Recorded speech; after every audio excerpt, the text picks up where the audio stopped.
तो दोस्तों, स्वागत है आपका क्रेजी फॉर रियलिटी में। बिना टाइम वेस्ट किए शुरू करते हैं। साल 2011 की बात है। राजस्थान के परसोल गांव में एक साधारण किसान रहता था, राजा राम सोलंकी। उम्र करीब 60-67 साल। उनका इकलौता बेटा फौज में शहीद हो चुका था। घर में सिर्फ पत्नी और विधवा बहू थी। गरीबी से तंग आकर राजा राम ने अपनी आखिरी जमीन जमींदार के पास गिरवी रख दी। सोचा था पैसे चुकाने पर जमीन वापस मिल जाएगी, लेकिन जमींदार का लालच देखिए। उसने फर्जी कागजात बनवाए, तहसीलदार और डीएम को रिश्वत दी और राजा राम की पुरखों की जमीन हड़प ली। जब कुछ नहीं बचा तो राजा राम ने नदी में कूदकर अपनी जान दे दी। अब कहानी चलती है दिल्ली के 30 हजारी कोर्ट में। यहाँ दोनों का नाम जॉली है। एक दिन कोर्ट में केस आता है, एक लड़का लड़की बनकर अमीर बूढ़े से शादी कर उसकी प्रॉपर्टी लूट लेता है। अक्षय कुमार इसको आसानी से बेल दिलवा देते हैं, लेकिन ट्विस्ट ये कि ये केस असल में अरशद वारसी का था। वो लेट हो गए थे। अक्षय ने जॉली नाम का फायदा उठा लिया। जब अरशद को पता चला तो दोनों में जबरदस्त झगड़ा हुआ। आखिरकार केस के पैसे आधे आधे बंट गए। ये सीन इतना मजेदार है कि हंसी रुकी नहीं रही। दोनों जॉली की जिंदगी भी देखने लायक है। अरशद की शादी हो चुकी है, एक प्यारी बेटी है। अक्षय भी अपनी पत्नी के साथ खुशहाल है। एक दिन परसोल के किसान पैदल मार्च करके दिल्ली पहुंचते हैं, हड़ताल करते हैं, लेकिन कुछ नहीं मिलता। फिर एनजीओ से संपर्क होता है। यहाँ अरशद की पत्नी भी काम करती है। एनजीओ में उन्हें मिलती है जानकी अम्मा, राजाराम सोलंकी की पत्नी। एनजीओ में उन्हें मिलती है जानकी अम्मा, राजाराम सोलंकी की पत्नी। अरशद को पता है ये केस फ्री का है।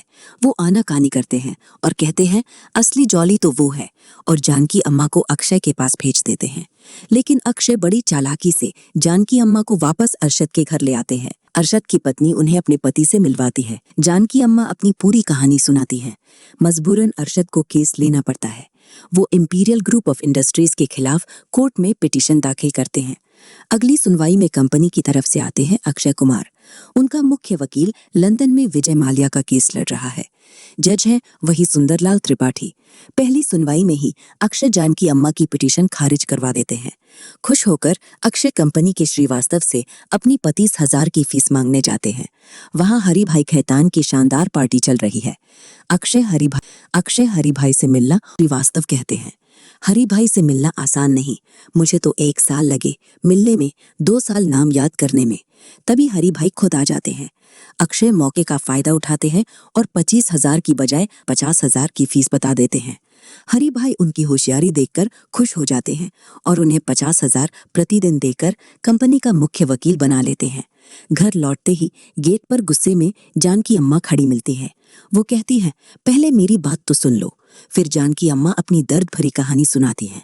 हरि भाई खैतान ने परसोल में बीकानेर टू बॉस्टन प्रोजेक्ट शुरू किया था। मॉल्स, बिल्डिंग्स, रेसिंग ट्रैक बनाने थे। किसानों की जमीन चाहिए थी, सबने मना कर दिया। तब हरि भाई ने जमींदारों के जरिए छोटे मोटे लोन बंटवाए। हर परिवार का सर्वे करवाया। किसको बेटी की शादी के पैसे चाहिए, किसको बेटे की नौकरी। फर्जी कागज बनवाकर तहसीलदार से लेकर एमएलए तक सबको रिश्वत देकर जमीनें हड़प ली। राजा राम ने विरोध किया तो उनकी आवाज दबा दी। जमीन छीनने के गम में उन्होंने सुसाइड कर लिया। मीडिया आने पर हरि भाई खैतान ने 10 लाख का चेक दिया। जानकी अम्मा ने चेक फाड़कर उनके मुंह पर फेंक दिया। बदला लेने के लिए हरि भाई ने गांव में झूठ फैलाया कि राजा राम का अपनी बहू से अफेयर था। इस बदनामी से शर्मिंदगी में बहू ने भी सुसाइड कर लिया। अब जानकी अम्मा का एक ही लक्ष्य है, सभी किसानों को उनकी जमीन वापस दिलाना। ये कहानी सुनकर अक्षय का दिल पिघल जाता है। वो फैसला कर लेते हैं कि अब वो जानकी अम्मा का केस लड़ेंगे। उधर अरशद की पत्नी भी उन्हें पूरी कहानी बता देती है। दोनों जॉली रेलवे स्टेशन दौड़ते हैं। रेलवे स्टेशन पहुंचते ही दोनों को जानकी अम्मा दिखती हैं। वे अपना छोटा सा बैग उठाए, उदास चेहरा लिए गांव लौटने के लिए प्लेटफॉर्म पर खड़ी हैं। दोनों जॉली हाफते हुए दौड़ते हुए पहुंचते हैं। हम केस लड़ेंगे, लेकिन तुरंत ही दोनों एक दूसरे की तरफ मुड़ते हैं। अरशद, मैं लड़ूंगा केस। अक्षय, नहीं, मैं लड़ूंगा। अरशद, तू तो कंपनी का वकील बन गया। अक्षय, तू तो पहले ही मना कर चुका था। दोनों के बीच फिर से झगड़ा शुरू हो जाता है। जानकी अम्मा सब देखकर उदास हो जाती हैं। वे बीच में आती हैं और गंभीर स्वर में कहती हैं, बस करो तुम दोनों।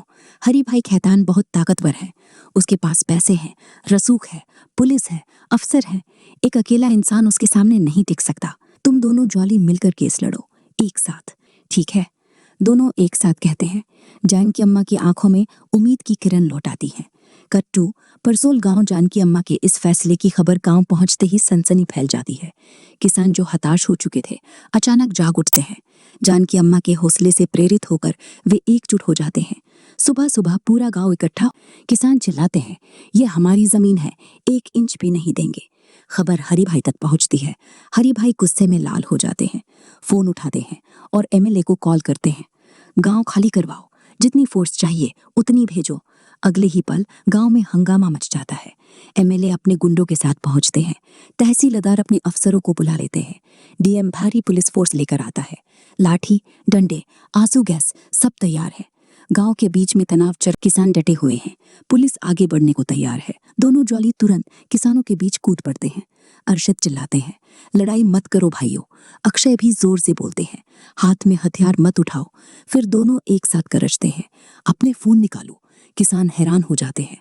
फोन निकालो और वीडियो बनाना शुरू करो। हर बात रिकॉर्ड करो। हर व्यक्ति अपने मोबाइल निकाल लेता है। सैकड़ों फोन एक साथ उठ जाते हैं। कैमरे ऑन हो जाते हैं। डीएम ये देखकर रुक जाता है। वो पुलिस को पीछे हटने का इशारा करता है, लेकिन एमएलए को ये खेल पसंद नहीं आता। वो चालाकी से एक शार्प शूटर को इशारा करता है। अचानक गोली चलती है। डीएम के कंधे में गोली लग जाती है। डीएम खून से लथपथ गिर पड़ता है। पूरा गांव सन्न रह जाता है। पुलिस को मौका मिल जाता है। भारी फोर्स गांव वालों पर टूट पड़ती है। लाठियां बरसने लगती है। आंसू गैस के गोले छोड़े जाते हैं। किसानों को इधर उधर भगाया जाता है। अरशद किसानों को बचाने के लिए आगे आते हैं। उन्हें लाठी मार दी जाती है। वो गंभीर रूप से घायल होकर गिर पड़ते हैं। पूरा गांव खाली कर दिया जाता है। किसान बेघर हो जाते हैं, लेकिन उनके फोन में सारे सबूत रिकॉर्ड हो चुके हैं। खुशकिस्मती से डीएम और अरशद दोनों बच जाते हैं। अब आता है फाइनल कोर्ट केस। हरि भाई का मुख्य वकील लंदन से लौट आया है। वो कोर्ट में कहता है, देश की प्रगति के लिए इंफ्रास्ट्रक्चर जरूरी है। हरि भाई जैसे उद्योगपति बंजर जमीनों को विकसित कर रहे हैं, उनका शुक्रिया करो। लेकिन जॉली दोनों हर दलील को तोड़ते हैं। वो साबित करते हैं कि कंपनी ने सिस्टमैटिक तरीके से गांव का सर्वे किया, हर परिवार की जरूरतें पता की, लोन देकर फर्जी कागज बनवाए और हर अफसर को रिश्वत दी। जख्मी डीएम गवाही देता है, हरि भाई ने सबको रिश्वत दी। जब मेरी जरूरत खत्म हुई तो मुझे ही गोली मार दी। जॉली साबित कर देते हैं कि गोली एमएलए की रजिस्टर्ड पिस्तौल से चली थी। अब आता है कोर्ट का सबसे शानदार मोमेंट। अरशद कहते हैं, दिल्ली में भी सरकारी प्रोजेक्ट अमीर इलाकों में चल रहे हैं। हरि भाई का आलीशान बंगला दिखाते हैं। क्या आप अपना घर देंगे देश की प्रगति के लिए? हरि भाई मना कर देते हैं। फर्जी रिपोर्ट बनाने वाले का घर दिखाते हैं, वो भी मना करते हैं। कंपनी के वकील का घर दिखाते हैं, मना करते हैं। फिर जज का घर दिखाते हैं। जज साहब, आप तो दे देंगे ना? जज कहते हैं, ये मेरा घर है, कोई मुझे जबरदस्ती नहीं कर सकता। अरशद चिल्लाते हैं, एग्जैक्टली जज साहब, यही हमारा पूरा केस है। अगर आप जैसे अमीर लोग जो 10-10 घर रखते हैं अपना एक घर नहीं दे सकते, तो परसोल के गरीब किसान जो अपना एकमात्र घर बचाने के लिए लड़ रहे हैं, वो अपना घर कैसे देंगे? पूरे कोर्ट में तालियां बजने लगती है। जज का ऐतिहासिक फैसला आता है, सभी किसानों को उनकी जमीनें वापस मिलेंगी। हरि भाई खैतान और उनकी कंपनी पर सबसे सख्त कार्रवाई होगी। इस शानदार फैसले के साथ जॉली LLB 3 का अंत होता है। वीडियो पसंद आए